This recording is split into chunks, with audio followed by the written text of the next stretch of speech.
Bueno, y seguimos con la doctora Lisette Faz Mendoza. Un fuerte aplauso, por favor, de México. La doctora también es médica especialista en oftalmología, en trasplante de córnea, y el nombre de su conferencia es Suero autólogo y hemoderivados en la regeneración de la superficie ocular. Por favor, otro fuerte aplauso para ella. Bienvenida, doctora. Buenos días, me da muchísimo gusto estar por segundo año consecutivo nuevamente con ustedes. Gracias a CISDET por esta invitación. Y hoy les voy a platicar un poquito, continuando con el ojo, como el doctor Cantú lo hizo excelentemente bien. Vamos a continuar con el tema del suero autólogo y los hemoderivados en la regeneración de la superficie corneal. Ok, como antecedentes tenemos que aproximadamente entre el 5 al 34% de la población mundial tienen algún tipo de disfunción de la película lagrimal u ojo seco. Y la prevalencia va aumentando con la edad y también es mucho mayor en las mujeres. Rápidamente, para comentarles, sobre todo los que nos dedican a la oftalmología, la película lagrimal tiene 3 capas y las 3 capas, el estar en orden, el estar en estabilidad, es lo que nos da una buena superficie ocular y una buena lubricación. Estas capas son la capa lipídica, acuosa y mucosa, y cada uno tiene sus funciones. La lipídica retarda la evaporación de la lágrima, la acuosa nos ayuda a la lubricación y como antimicrobiana, lo cual es sumamente importante, y la mucosa nos ayuda a humectar y a reducir la tensión superficial de la lágrima. Cualquier alteración en alguna de estas 3 capas, que son microscópicas, llegamos a tener una hiperosmolaridad y por lo tanto inflamación ocular. Recordemos además que esta lágrima tiene propiedades antimicrobianas que son sumamente importantes para la prevención de patologías infecciosas en el ojo, porque tiene inmunoglobulinas, factores de complemento, linfocitos, lactoferrina, lisozima, etcétera.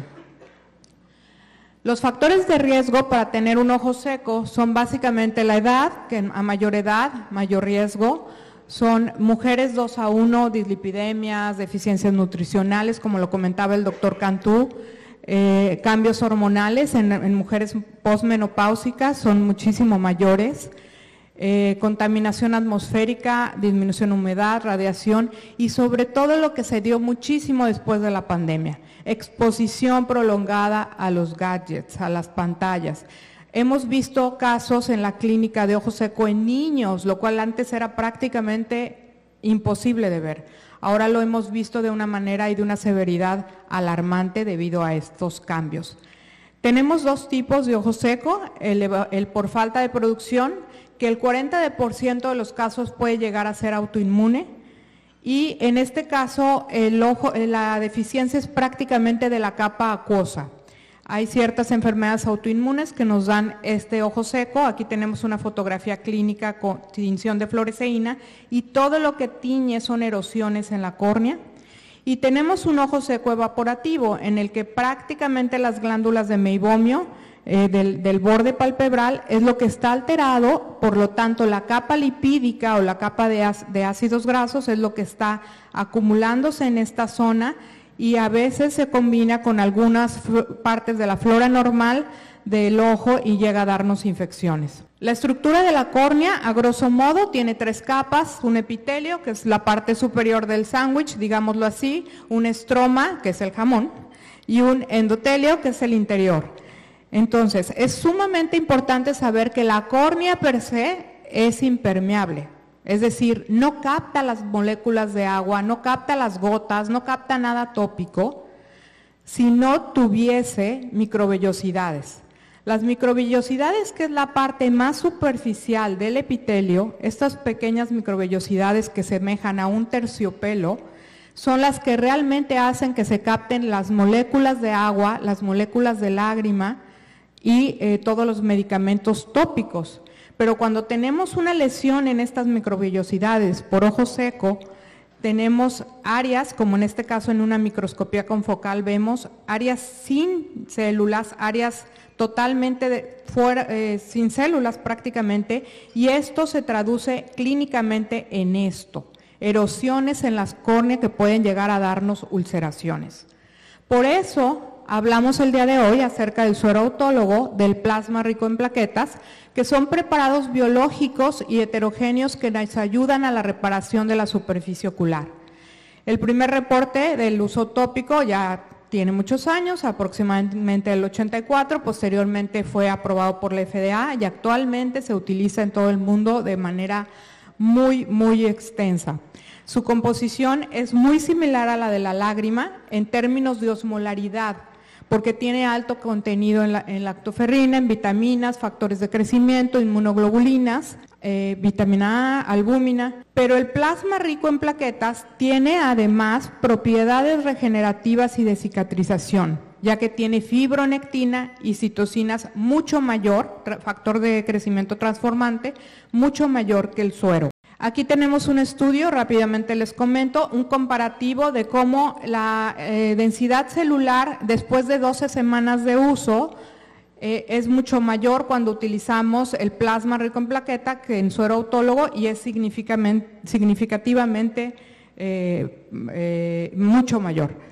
Aquí en esta diapositiva les quiero comentar las propiedades del suero autólogo y del plasma rico en plaqueta, que prácticamente son 4. Una de ellas es la acción óptica y lubricante por su osmolaridad y pH, acción trófica y reparadora por los factores de crecimiento, epitelial, fibroblastos, etcétera, y acción reguladora y de estabilización de los epitelios, acción antimicrobiana por la lisozima, lactoferrina y neuropéptidos. Y ahorita vamos a ver más adelante por qué es importante esto. La acción óptica del suero autólogo y del plasma rico en plaquetas, básicamente del suero autólogo, así como de la lágrima, son sumamente importantes porque al nosotros tener una deficiencia de la película lagrimal y al retardarse la durabilidad, más bien al acortarse la durabilidad de la lágrima, tenemos una irregularidad en la superficie y esta irregularidad nos causa que la superficie no esté lisa, que no esté homogénea, de tal manera que la agudeza visual puede llegar a bajar hasta 3 líneas de visión en un paciente que tiene ojo seco. Puede llegar a presentar hasta una dioptría de miopía, por ejemplo, o de astigmatismo cuando llegamos a tener un ojo seco. Entonces, para la visión es sumamente importante.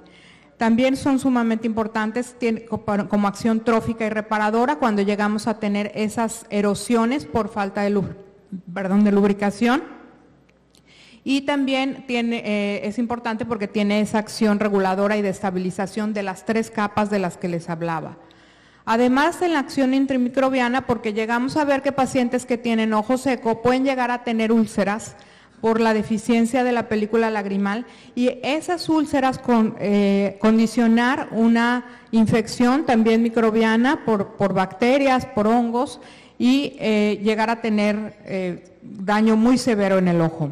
Las indicaciones en general del suero y del plasma son queratopatías infecciosas, por lo tanto, neurotróficas, quemaduras corneoconjuntivales, como comentaba el doctor Cantú, en el limbo córneo-conjuntival, entre el área, entre la córnea y en la división entre la córnea y la conjuntiva, llegamos a tener células madre, efectivamente, y muchas veces hacemos esos trasplantes de células madre o trasplantes de limbo, ¿sí?, para poder regenerar en pacientes con quemaduras, por ejemplo con cal, que son sumamente graves en los pacientes que llegan a tener este tipo de quemaduras por álcalis, llegan a afectar esas células madre y entonces batallamos muchísimo para poder regenerarlas.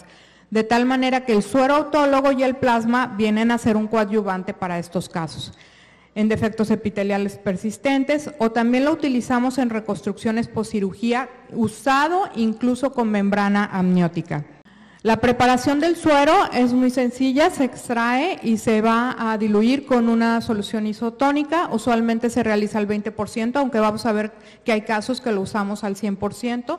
Estas son unas fotografías clínicas de pacientes propios. Aquí tenemos un paciente que tenía una erosión importante en el epitelio. Esta viene siendo un OCT3 o una tomografía óptica coherente del segmento anterior, y vemos cómo clínicamente capta toda la fluoresceína, porque todas esas microvellosidades, toda esa superficie está erosionada, y posterior al uso del suero, aproximadamente 12 semanas, vemos cómo esto se repara de manera completa. Llegamos, aquí es una escleromalacia perforante, usando el suero autólogo al 100%, vemos cómo está reparada completamente, además de que aquí llegamos a usar membrana amniótica también para reparar. Stevens-Johnson, tratado con suero al 20%, tenemos como la conjuntiva se regenera prácticamente a las 12 semanas de uso, la córnea también. En este caso, en una queratoconjuntivitis tóxica, en pacientes con tratamientos por glaucoma, porque tienen muchísimos conservadores. Aquí tenemos un DELEN escleral tratado con una membrana amniótica, como vemos cómo se regenera completamente, y también lo usamos con un suero al 20%. Úlceras corneales en queratitis zicas, esta es una amiga de mis padres que llegó a tener una perforación, casi perforación, estuvo a punto de perforarse. Usamos en el día 0 suero autólogo, después a la semana colocamos esta membrana amniótica y vimos que al día 15 prácticamente está completamente rehabilitada. Este es un caso, es el último caso, es un queratocono con un daño epitelial importante porque es tan grande la forma de la córnea, tan curva que no llega a lubricarse, y vemos cómo está completamente opaca. 10 días después del trasplante y de usar suero autólogo para que fuera aceptado, vemos cómo es completamente transparente. En conclusión, en la actualidad el suero autólogo, el plasma rico en plaquetas y la membrana amniótica son utilizados mundialmente de manera muy efectiva, muy eficaz y muy económica para la reparación de la superficie corneal y de otras patologías oculares, como lo hemos visto. Son una alternativa excepcional en la medicina regenerativa para la reparación de la superficie ocular debido a sus propiedades antimicrobianas, lubricantes y antiinflamatorias, y de apoyo a la cicatrización, sobre todo el plasma. Y aunque hay una gran variabilidad en la estandarización, como lo comentaba el doctor Cantú, todavía no se llega a un consenso en su preparación. No cabe duda que cualquiera que ésta sea, siempre va a ser una excelente ayuda y va a tener cambios positivos en la recuperación de la superficie corneal. Gracias por su atención.